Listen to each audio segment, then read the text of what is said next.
पाटी कलाकुसरमध्ये तुमचं स्वागत आहे। आज आपण एक नवीन प्रकारचं मंगळसूत्र बनवणार आहोत। चला तर व्हिडिओला सुरुवात करूया। चोकर नेकलेस बनवायचा आहे, त्यासाठी इथे आपण कुंदन घेतलेले आहेत। याला 6 होल आहेत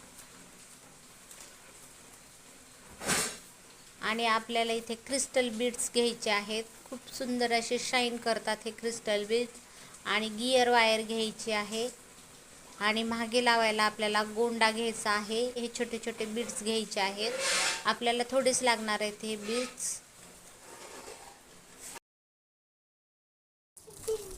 तर इथे आपण कनेक्टर जोडून घेणार आहोत।